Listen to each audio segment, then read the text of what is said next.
હાલો તો મિત્રો, કેમ છો બધા મજામાં? તો હું છું આપણો દોસ્ત પીયુ સાધકિયા. તો નવા હોય ફોલો કરી લેજો અને જૂના હોય થોડોક વિડીયો શેર કરી દીજો. તો આજ બનાવવાની છે આપણે મીઠી સેવ. તો માખણ લેવાનું છે, પછી મલાઈ લેવાની છે અને ખાંડની ચાસણી લેવાની છે. તો કન્ટિન્યુ વિડીયોમાં બના રહેજો. અને સેવ પણ આપણે હમી કરી અને શેકવાની છે. તો દોસ્તો, આ છે આપણી સેવ. તો હવે આપણે ખાંડ લેવાની છે. તો દોસ્તો, આપણે આ ખાંડ લઈ લીધી છે 2 કપ. તો આની ચાસણી લેવાની છે. ચાસણી એટલા માટે લેવાની છે કે આપણે બાળકોને કે મોટાને શરદી ન થાય, કેમ કે શિયાળો છે એટલા માટે ખાંડ પકવી અને પછી આપણે ઓલામાં નાખવાની સેવમાં. તો દોસ્તો, આપણે કઢાઈ મૂકી દીધી છે. તો હવે આપણે નાખવાનું છે માખણ.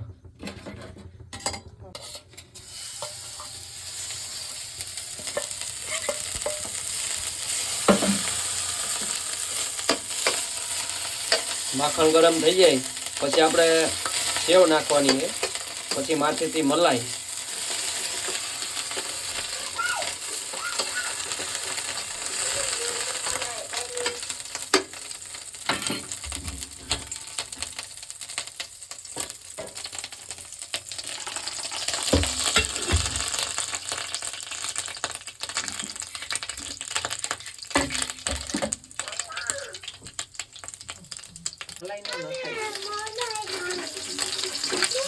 તો આપણે આને માખણ ઓગળવા દઈએ. આ ઓગળતું નથી, જો જામી ગયું છે.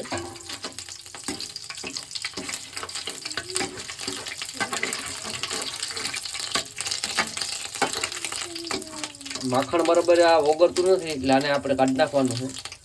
હવે મલાઈ નાખવાની છે, સેવ નાખીને પછી.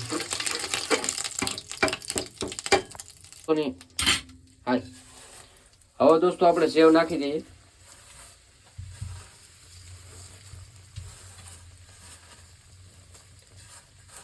હવે આને આપણે શેકવાની છે ધીમા તાપે.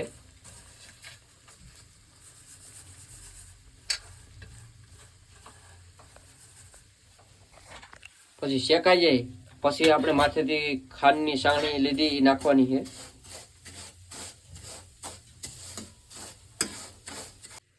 તો દોસ્તો, આને આપણે લાલ કલર થાય, બદામની કલર, ત્યાં લગી આને શેકવાની છે.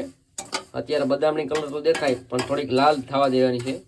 ત્યારબાદ આમાં ખાંડનું પાણી ઉમેરો. તો દોસ્તો, હવે આમાં થોડી બરવા માંડી છે એટલે આપણે દૂધ નાખીએ થોડું.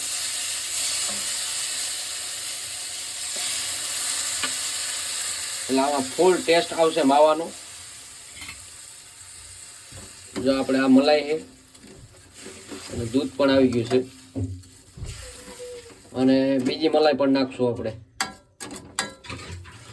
આને આપણે શેકવાની છે. હવે થોડોક તાપ વધારી દઈએ.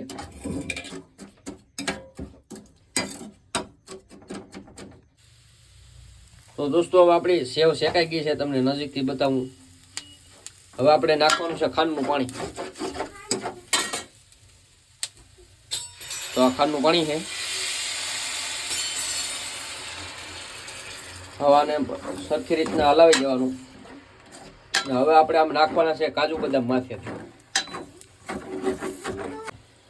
તો દોસ્તો, આપણે હવે સેવ કમ્પ્લીટ થઈ ગઈ છે, તમે જોઈ શકો છો. અને હવે આપણે કાજુ અને બદામ નાખી દઈએ માથેથી. આપણે સરસ મજાની સેવ થઈ ગઈ છે. તો વિડીયો કેવો લાગ્યો, લાઈક, શેર અને કમેન્ટ કરી દેજો. અને નવા હોય તો ફોલો કરી દેજો. તો જય માતાજી, જય પૂરા બાપા.